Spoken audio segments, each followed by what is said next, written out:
Vidhammer Fantasy. Welcome back to Vidhammer. I'm Spudlow, bringing you my first Triumph and Treachery game. This is a 4-person free-for-all game at 1,500 points per army, but you get an additional 300 points to buy a mercenary force. At the end of the game, the person who wins is the person who has managed to collect the most money. Everyone starts the game with 2 copper coins valued at 50 cents or dollars, pounds, lira, pieces of 8, whatever it is you want to take as your monetary form, go ahead. But you start off with 2 coins valued at 50 of those. Except for me, I'm actually not bringing any mercenary forces, figuring nobody would intentionally be a mercenary for the Skaven. I decide to go ahead and start without mercenary forces, which means I start with an extra 300 worth, which I use to buy things. Actually ends up being quite an advantage. But that's not the point. It's quite needed at a few points in the game. I'll just say that much. Besides, I'm Skaven. You want to get money and hoard it. The point is, you get money. That's all they really want money for, is to go buy more warpstone and crush it up. And of course, they don't really use coins. They just have little warpstone trinkets of smoke it or something. That's what the game is based on. It's not really what you kill. It's whoever has the most money at the end of the game. But you do get money by killing stuff. Whenever you kill off a unit, you're going to get gold. So here's how it works out. Each phase of your turn, you have to pick an opponent. All of your actions in that phase can only affect that one opponent. So you quite literally have to pick your battles as far as this game goes. If you manage to kill off a unit, you're going to get coins worth the value of the unit that you killed, rounded down to the closest 50. And 50 points is 1 copper coin. So if you manage to kill off something in your shooting phase that was worth 70 points, you would get 1 copper coin for 50 points. If it's combat phase and you manage to kill 3 units that totaled up to 205, then you would get 4 of those. So on and so forth. The coins count as your victory points at the end of the game. Whoever has the most wins. But they also serve another purpose during the game. In any phase, you can use your coins to bid on an opponent's mercenary force. If you put up the winning bid, those mercenaries will not target you. Also, throughout the course of the game, each of the players gets Treachery cards, which you can play. They alter the game in some very interesting ways. I could go through a few examples, but I will just explain them as they come up. Let's see how it plays out. For our terrain pieces in this game, the central piece is an Idol of Gork.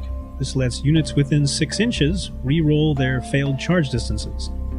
Then we have a normal hill on the lower left, Arcane Ruins halfway up on that side, and an Altar of Cain up at the top. There's a Tower of Blood in the lower right, a regular building halfway up on that side, and a mysterious forest at the upper right, which turns out to be an abyssal forest during deployment. Our symbols for the cards you'll see turning over at the bottom, indicating whose turn it actually is. For me, I get the tall staff. I don't know if that's implying something. Ryan has a shield, Robbie gets the sword, and Steve the dwarf gets the hammer, of course.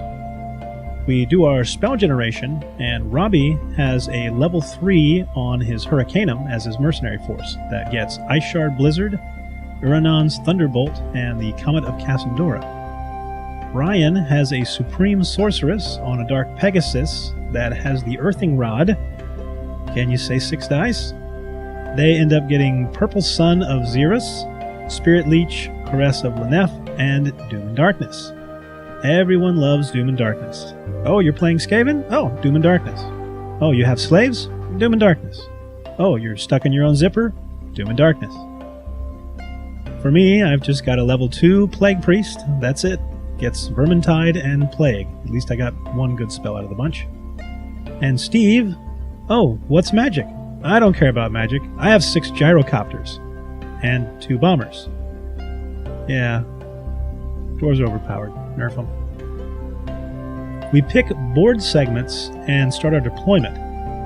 Each person has to deploy on a specific section of the board, the 2-foot by 2-foot section. Ryan takes the upper right, Steve gets the central right, and Robbie goes in the lower left, which leaves me with the central left or the upper left because I'm not going into that lower right corner pane. We put stuff down, and I won't go into too much detail, but Ryan ends up with almost everything he has pointed right at my groin. Steve just places a bunch of copters so nothing happens with him till the rest of us are finished. Robbie starts off with some cav chaff pointed towards Steve, and I just throw down some clan rats above the ruins pointed towards the center of the table. But Robbie's next placement is cav chaff pointed at me, right at the dividing line between the two of us. I do put a clan rat unit down there to block that avenue off, knowing that I can put the fell blade in there if I need to. The rest of my stuff goes up at the top, since Robbie doesn't put much else pointed at me, but Ryan, on the other hand, he doesn't even flinch at committing all he's got right into my sack. We draw cards for first turn, and I get to go first. Oh, lovely. I go ahead and declare Steve as my target, so I can have my giant rats charge his closest gyrocopter, figuring that's the easiest way to grab some points. I move other units around and generally try not to let myself open to an insane amount of retribution. Since my magic is somewhat limited by where my Plague Priest is pointing, I target Ryan for this turn. He channels extra dice, and we end up 4 versus 4, so I roll all 4 of mine to attempt Plague on his Dark Riders, hoping it might bounce into one of his important units, but he dispels it with all his dice. Of course, Steve and Robbie both end up rolling 6s and getting extra Treachery cards. Each phase, when you pick a target, the 2 people that you didn't pick get to roll a single d6, and if they roll a 6, they get an extra card. Next is shooting, and I've only got a warp fire thrower that actually moved, so that ends quick and we're over to combat. I target Steve, and my wonderful rats manage nothing at all and take 2 in return, so with the charge and the flank we tie, and he turns to face me. Nerf gyrocopters, they're overpowered. Steve is up next, and he decides to target me for the movement phase, not because he wants to charge me, but he'd rather have his copters fly all over me and drop bombs in my face. He even has one fly on top of my unit, then change direction and fly out the side, since he couldn't make it all the way past it. Nerf. Steve doesn't have any magic, but he still has to pick an opponent so the other people can roll for their extra cards. There's some shooting here and things happen. I didn't make a note of it, but there you go. Just going to have to use some imagination on some of these. As well as for some of the gyrocopters, because those ogres that seem to be flying around, those are actually gyrocopters. Then we do combat for me and Steve again, and someone takes a wound but passes the break test. Now it's Ryan's turn, and he moves some things around. Look at things move, and that's amazing. A lot of things didn't make it into the notes, so you're going to have to fill in gaps, but there was a magic phase here, and some stuff happened. I'm sure Ryan targeted me, because basically everything he did was aimed at me all game long. You miserable rat bastard. Then Ryan decides to shoot at me, and Steve is nice enough to play a Treachery card, Ambush Fire, that lets one of his units fire in another person's turn, and he has his gyrocopter roast my clan rats for 10 wounds. Otherwise, Ryan's Corsairs aim at my Plague Monks, but fail to wound, and the Dark Riders and all 3 of his Bolt Throwers fire into my slaves and kill some stuff. But I don't really miss them when they're gone. Robbie's up next, and he moves some things towards Steve, so I'm happy because Robbie is my friend. At least for this game. At least for right now. Robbie even decides to target Steve in the magic phase, and aims a thunderbolt at the gyrocopter in front of my clan rats, but it gets dispelled, so he uses the rest to bring the comet into play right in the middle of all the fun. As Steve starts off the second turn, I imagine the scene from Apocalypse Now, and I can hear the music playing in the background as Steve targets me for the movement phase. One bomber drops a grudge buster on my clan rats, but it drifts 10 inches off for nothing, and it didn't even bounce either. Then a copter took out 2 from another unit with a normal bomb, but copters are still overpowered. Steve targets Robbie with his null magic, but the comet actually ends up coming down and killing off a gyrocopter and a bomber, giving Robbie 4 happy coins. Nerf the comet. It's too overpowered. There's also some shooting here. I did not mark it down, so Steve shoots and things die. There we go. Over to Dark Elves. Move some stuff around. Look, things coming up. Hey, look, there's, a bunch of rats right in front of you, so why not just get up there and make their day bad? That's an easy way of doing things. Ryan targets me again and uses 6 dice for Purple Sun towards my Plague unit, and I dispel this with my scroll, wanting to keep things alive for a little while. And he uses the last 3 for Corness of Lenef. I think that's a combination of Caress and Cornhole, I suppose, against my BSB. And I dispel that one with my dice. Shooting is a bunch of shots at my Plague Furnace, but minimal effect. So, at least I'm still kicking. I target Steve and charge his lower copter with my clan rats with the Warlord, and he flees across Robbie's entire line, but since Robbie isn't Steve's enemy, he doesn't have to take any dangerous terrain. Well, that sucks, doesn't it? I try to have my Plague unit march so it might be able to do something next turn, but I'm too close to a nearby unit. I have to test the leadership, and I roll a 10 twice, so I fail. Nice. For magic, I target Ryan, but he plays a Treachery card where I have to target someone else, and unfortunately, no other faction is in my priest's forward arc, so much for that phase. Now it's shooting time, and my Ward Fire Thrower has a great shot on 2 of Steve's copters. So he plays a Treachery card, but wait, it only affects things that roll to hit, so he takes it back. Alright, I get to roast them after all. Since everyone playing is so used to seeing me botch my artillery die rolls, Robbie is nice enough to let me borrow his die. And I roll a misfire and blow up, and it kills off 2 of my guys. Thanks. But after all, since I was the one to kill my own unit, at least I get the coin for it. Maybe that should be my strategy for the rest of the game. Just blow up my own guys, take the money, and run. Well. In combat, I play my first Treachery card to give my clan rats that are fighting the gyrocopter +1 to strength, but they still only manage a single wound, and he passes his break test. Yeah. Robbie takes some time for movement, but eventually things happen, and Skull Crushers show up and make my life a little more interesting. Only good part about this is I do have the Fellblade down there, so that's nice. He targets me in the magic phase and tries to cast Ice Shard Blizzard on my clan rats that have the Warlord. This is mainly to slow them down in case I try to charge, but I'm able to dispel that with all of my dice. I got rid of those so then I could use a Treachery card called Nullstone, which removes a D3 worth of dice from both the power pool and the dispel pool, and this causes him to lose all but his last die. He uses that to attempt his bound item spell on my Plague Furnace, but he rolls a 2 so it doesn't go off. Then in shooting, he fires at Ryan's Dark Riders for 2 wounds, but Ryan manages to save them both, and Robbie joins in for some deleted expletives. I start off the 3rd turn, and since I'm already engaged with Steve, I target him again and try to get the Fellblade into another copter. But Steve flees, but since I'm only an inch away, I figure I'll probably catch this thing.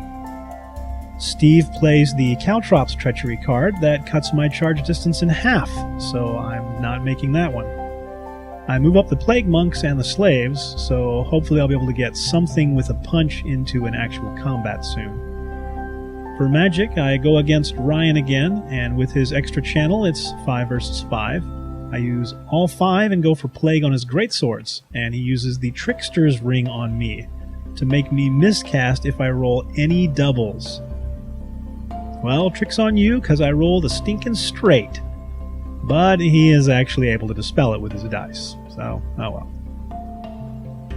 Combat-wise, my clan rats put a wound on the gyrocopter and get it to break from combat, but they don't manage to catch it, and I run into the ruins on the pursuit.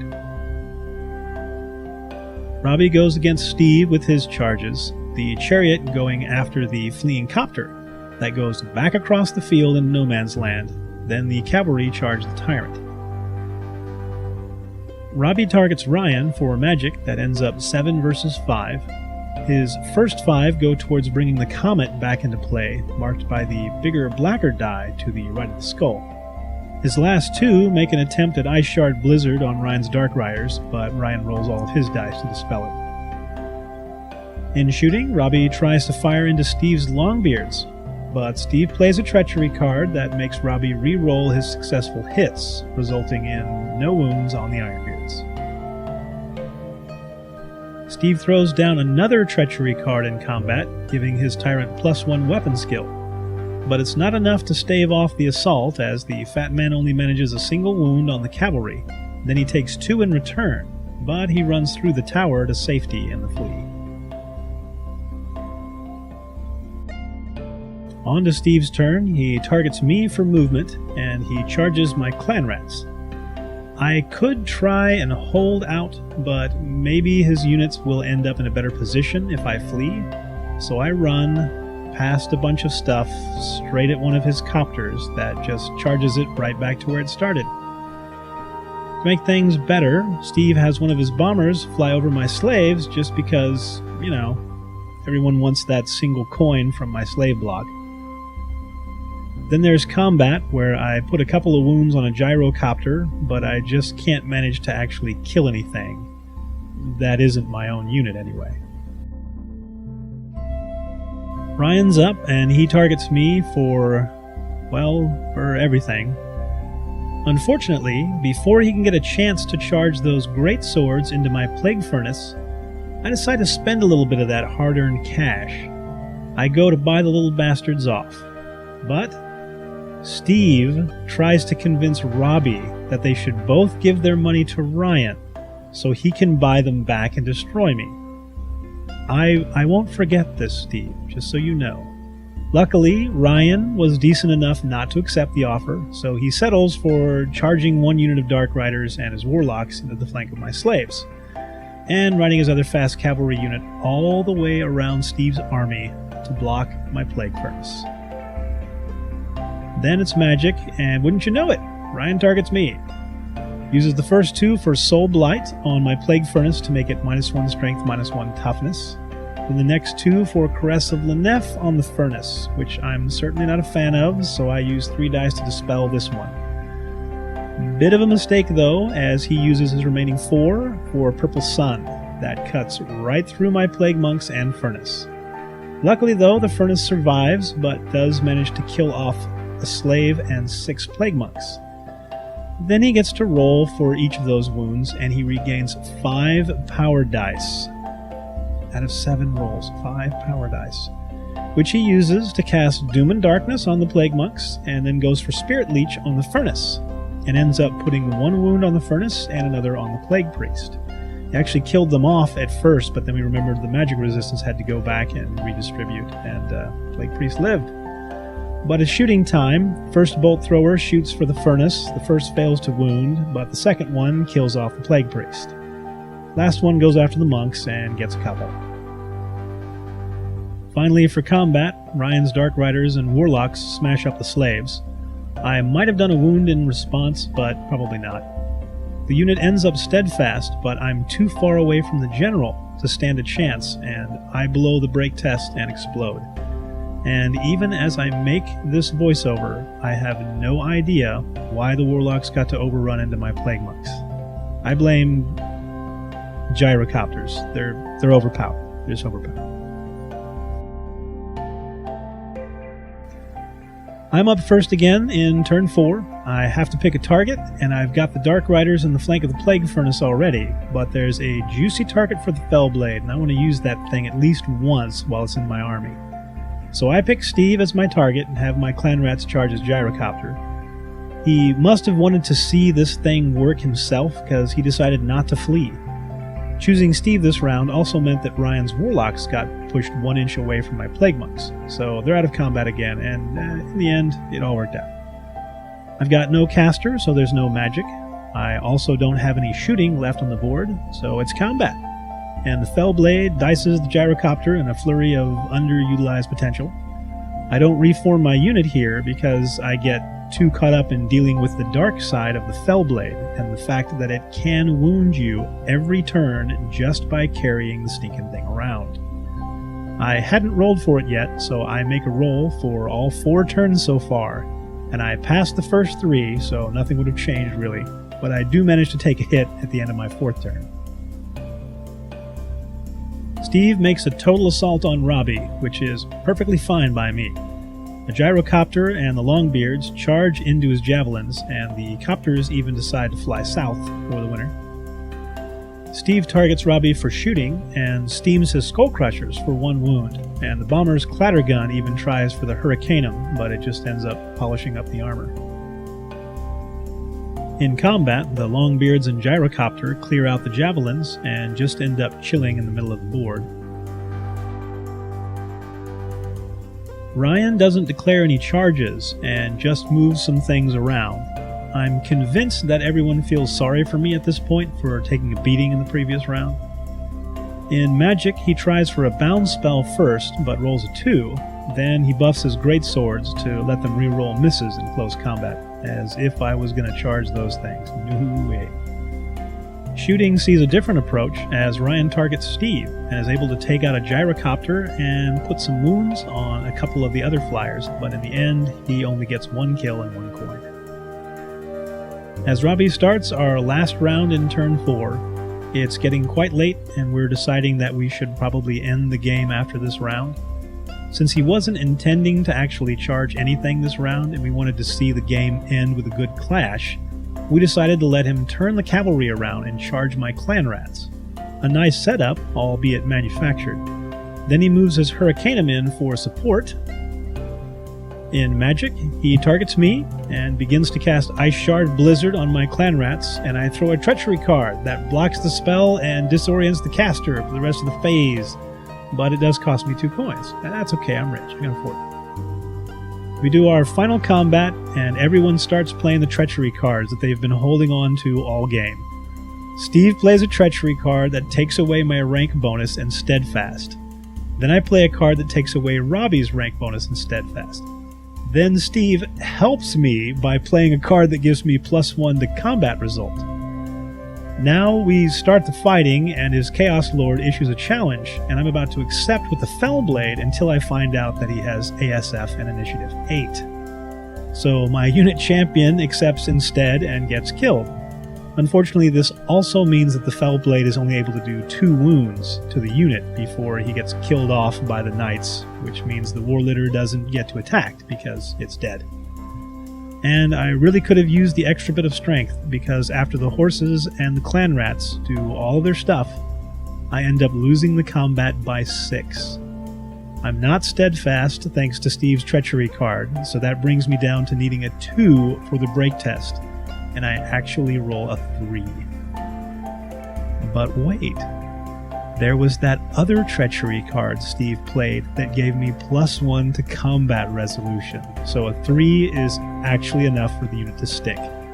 And we just call the game. So that's our Triumph and Treachery game. I basically learned, don't bring a Plague Furnace. People don't like it. You'll get Purple Sun where it shouldn't shine. How'd you guys like it? It was fun. It was my first Triumph and Treachery game. Yep. It was pretty interesting. Bizarre and a little crazy. We all felt bad for you. We did. Yeah. Except for this guy. He didn't at all. Oh, Purple Sun. Oh. It'll be more interesting when I go back and actually like edit it, and then I see, and I have to talk about, yeah, this happens to me, and now this happens to me, and that happens to me too. It's okay. You know why? I got a f***ing fan blade! Thanks for playing, guys. I hope you enjoyed it. And thanks for letting me record. All that good stuff. Always. From Vidhammer, keep fighting. Bye.